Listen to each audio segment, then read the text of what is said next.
जामनेर शहरात हिंदू नववर्षाचे उत्साहात स्वागत. मंत्री गिरीश महाजनांच्या उपस्थितीत भव्य पथसंचलन. भारतीय हिंदू नववर्षाचा प्रारंभ दर्शवणारा गुढीपाडवा सण आज राज्यभर उत्साहात साजरा केला जात आहे. जळगाव जिल्ह्यातील जामनेर येथेही पारंपरिक उत्साहात गुढीपाडव्याचा जल्लोष पाहायला मिळाला. यानिमित्त मंत्री गिरीश महाजन यांनी राष्ट्रीय स्वयंसेवक संघाच्या पथसंचलनात सहभाग घेतला होता. जामनेर शहरात राष्ट्रीय स्वयंसेवक संघाच्या वतीने भव्य पथसंचलनाचे आयोजन करण्यात आले होते. पारंपरिक गणवेशात स्वयंसेवकांनी शिस्तबद्ध संचलन करत देशभक्ती आणि संस्कृतीचा संदेश दिला. यावेळी मंत्री महाजन हे देखील उपस्थित राहून स्वयंसेवकांचा उत्साह वाढवताना दिसले. गुढीपाडवा हा सण हिंदू नववर्षासाठी सुरुवात मानला जातो. या दिवशी गुढी उभारून विजय, समृद्धी आणि नव्या आशांचा शुभारंभ केला जातो. यानंतर मंत्री गिरीश महाजन यांच्या निवासस्थानी पारंपरिक पद्धतीने गुढी उभारण्यात आली. कुटुंबियांसह त्यांनी गुढीची पूजा करत नववर्षाचे स्वागत केले. यावेळी मंत्री गिरीश महाजन यांनी नागरिकांना शुभेच्छा देखील दिल्या. पहा याबाबतचा वृत्तांत.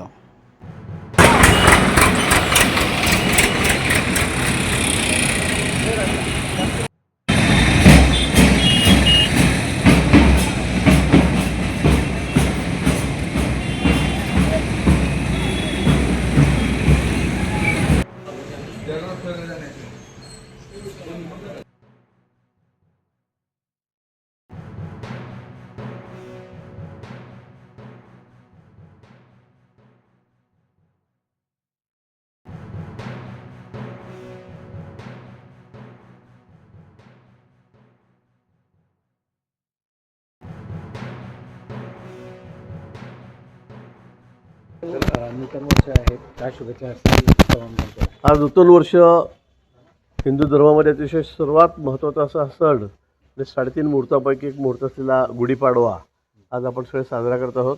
या निमित्ताने आपल्या सर्वांना मी मनापासून हार्दिक शुभेच्छा देतो.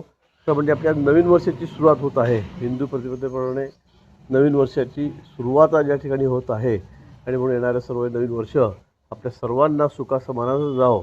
यावर्षी आता पाऊस समोर येत आहे. पावसाळा चांगला हो, शेतकऱ्यांना चांगले सुगीचे दिवस दे, चांगलं पिकू दे, एवढीच परमेश्वरचरणी प्रार्थना करेन. भाऊ, पथसंचलनात देखील आपण दरवर्षीप्रमाणे यावर्षी देखील सहभाग घेतात, काय सांगा? नाही, मी सुरुवातीपासून मी बाल स्वयंसेवक आहे. मी सुरुवातीपासून प्रत्येक संचलनामध्ये असतो. तर याही वर्षी आहे, त्यात नवीन काही नाही. भाऊ, नाशिकमध्ये कॅप्टन अशोक खरात आहे, त्यांना ताब्यात घेण्यात आलं आहे. रुपाली चाकणकरांचे काही फोटो व्हिडिओ व्हायरल होत आहेत. पाय धुताना त्यांच्या राजीनाम्याची मागणी होते. असे अनेक महाराज आहेत. आपण बघितलं असेल या 10-15 वर्षाच्या काळामध्ये अनेक जे मोठे मोठे महाराज स्वतःला स्वयंभू महाराज करून घेतलं होतं, त्यांचे अनेक लाखो अनुयायी आहेत. खरं म्हणजे तर त्यात कोणाची चूक आहे असं म्हणणारच नाही ना.